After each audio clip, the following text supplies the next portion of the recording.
So this is not going to be surprising, but I don't like today's parable. It challenged me. It made me think. I keep doing this thing where I pull up these parables and I stumble on them, and then I have to go back and dig deeper into them. Before I was preaching, I could just, skim across the top of them. I could shrug my shoulders and say, not sure I liked that one too much, and move on. But as a preacher, I have to dig deep into these texts. I have to figure out what to say from them, and I have to ask myself why. Why did I stumble here? All the time, inevitably, it's embedded theology. What a wonderful seminary word to use. Last year I went up to Vashon Island, which is just right off of Seattle, and I stayed there for about a week. And one of the things that I did while I was on the island is I went to this tree. Somewhere in the 40s or 50s, some little kiddo set their bike down next to the tree and never went back to get it. So over the course of the last 50, 60, 70, 80 years, who knows, the tree has grown up around that bike. And now the tree has lifted the bike. It's actually over my head, and you can still see the tires, and you can still see the handles. And if I removed that bike from the tree, it would still be, there would be an impression there. The bike in so many ways would still exist. It is embedded. Embedded theology are these things, the beliefs about God that we get from our families, from our society, from the world in which we are raised. And usually, I know when I run across a text that makes me struggle and makes me question, I am running across my embedded theology. And one of those things for me is how I was raised around Christianity. You see, my mom was raised in a church. It was an unhealthy church. She would play with the kids on Sunday, and they would laugh and they would grow together, and she would go to school on Monday because she was raised in a small town. All of her friends would be there, but they would bully her relentlessly. She had to go to church.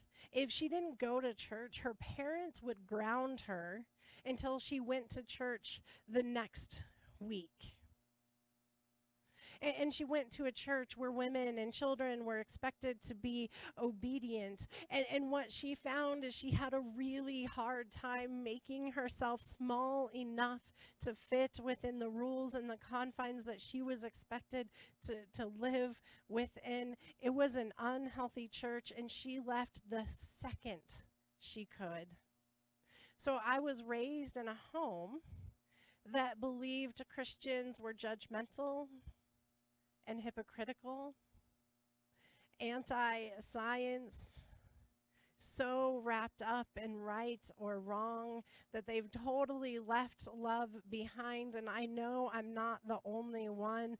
Study after study shows that those people outside of the church, when they look at the church, they see Christians in a very specific way. Not many of them are good words, mainly judgmental, anti-gay, hypocritical, those kinds of things. So when I run across the parable today, what I hear is a Christianity that has been so shallowed out that it comes down to saying a prayer or not, and a destination for when we die, but not much depth or love. So this is what I had to struggle with today. Hear now these words from the Gospel of Matthew, chapter 13, verses 1 through 8, and 18 through 23. That same day, Jesus went out of the house and sat beside the sea. Such great crowds gathered around him that he got into a boat and sat there while the whole crowd stood on the beach. And he told them many things in parables, saying, "Listen, a sower went out to sow, and as he sowed, some seeds fell onto the path, and the birds came and ate them up. Other seeds fell on rocky ground where they did not have much soil, and they sprang up quickly, since they had no depth of soil. But when the sun rose, they were scorched, and since they had no root, they withered away. Other seeds fell among thorns, and the thorns grew up and choked them. Other seeds fell on good soil and brought forth grain, some 100-fold, some 60, some 30. Hear then the parable of the sower. When anyone hears the word of the kingdom and does not understand it, the evil one comes and snatches away what is sown in the heart. That is what was sown on the path. As for what was sown on rocky ground, this is the one who hears the word and immediately receives it with joy. Yet such a person has no root, but endures only for a while. And when trouble or persecution arise on account of the word, that person immediately falls away. As for what was sown among the thorns, this is the one who hears the word, but the cares of the world and the lure of wealth choke the word, and it yields nothing. But as for what was sown on good soil, this is the one who hears the word and understands it, who indeed bears fruit and yields, in one case 100-fold, in another 60, and in another 30. May God bless the hearing, the reading, the hearing, and the doing of this word. So the question I have to ask myself is, which one am I? Am I a path? Am I rocky soil? Am I planted amongst weeds? Am I planted in good soil? In my head, I can see times in my life where I'm different places in this, and I see not a path, but pavement in my life. There was one day I was in my very early 20s, 21, maybe just 20, and I was working 2 jobs, so I was working 7 days a week. I was at Walmart for 5 days a week, and then my days off, I would work in a convenience store in Buena Vista.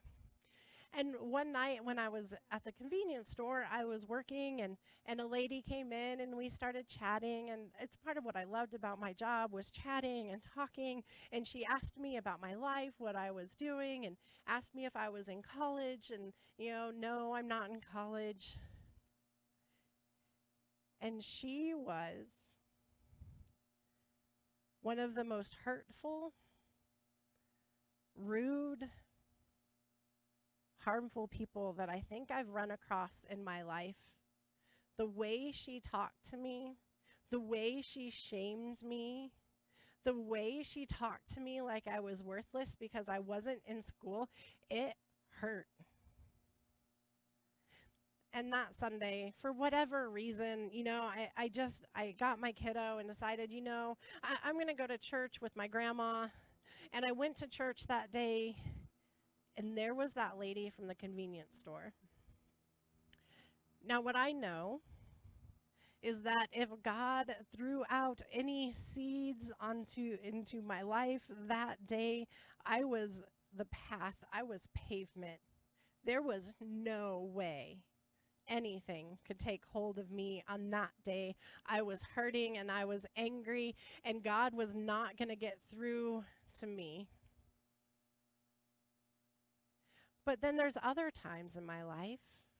I wonder if I'm not the path. There's times I can look back and I could see maybe I was those rocks where the seeds sprout up quickly and then wither. You see, at some point in my mid-20s, I decided I was going to read the Left Behind book, a Left Behind book. What I did not acknowledge at that moment is I never read a book in a series. So Netflix is the worst thing that's ever happened, right? Because I will sit down and watch all 20-something seasons of Grey's Anatomy in one shot and have a hard time stopping. And that is about the same with any book series there is. And that included the Left Behind series. And the Left Behind series, if you don't know, it's about the imagined second coming of Christ, and all the Christians are taken up, and the world is left devastated. And it's this story about what would it be like when Christ is coming again, if you read Revelation very literally. And I was reading these books, and there was a point somewhere, probably, fourth, fifth book in the series, where I felt so overwhelmed. I got on my knees in the middle of my living room in the middle of the day and said that prayer that we're supposed to say. And then by the end of the series, I think it was somewhere around when Jesus was separating the sheep from the goat, and it felt so cold and so callous and so unfair that I decided that if that's who God is, I don't want to spend eternity with him anyway. And I turned away from anything that might have come from that. When in my life have I been rocks? Is that who I am? Now, being in ministry, I wonder if I'm planted amongst the weeds. The thorns coming in my life in different ways, and the pressures of ministry. There was a study done by Anna Howard Shaw. So she conducted a study on United Methodist women in ministry. The pastors filled out a brief questionnaire, and then they sat down with an interviewer and they taped their interviews. And then all of those tapes, they went to a transcriber. And I want you to hear a little bit of what this transcriber said as she listened to these tapes. She said, "Last year I had the opportunity to hear the stories of 30 women who were interviewed for the study. She said she was not prepared for the emotional roller coaster that lay waiting on those tapes, which arrived in a box at her door. As I listened to the stories one by one, I felt as though I was journeying with each woman. The experiences shared by each were touching, hopeful, funny, infuriating, incredible, and at times unbelievably sad. I must say that the depth of the pain many women expressed about their experiences in ordained ministry were at times unbearable, and I would have had to stop for a bit and go do something else. During the process, I lived with the stories I heard. I heard them the loudest when I went to worship on Sundays. I was struck most by the oppressive silence of the promising, bright voices who had left local church ministry. And I read this parable and I ask myself, am I planted among the thorns? Are those things of ministry, of life, pushing me out, choking me out? Or am I maybe planted in good soil? I read this parable. It is so challenging because I need to know, who am I? Am I the pavements? Am I the rocky ground? Am I planted amongst weeds? Am I in good soil? And then it occurs to me that this isn't the parable of the pavement. This is the parable of the sower. This is a parable about an extravagant God. This parable was not shared amongst a bunch of Christians that believed that it was a prayer and a destination. This wasn't preached at a time where there were witty t-shirts and coffee cups and sound systems. This was a story told by Jesus to an agricultural society. They didn't think about all of the things. What they saw when they heard this story was the extravagance, crazy, farmer that tossed out those seeds everywhere and never ever gave up. And when I look through the past in my life, I can see all those little places that those seeds have been planted.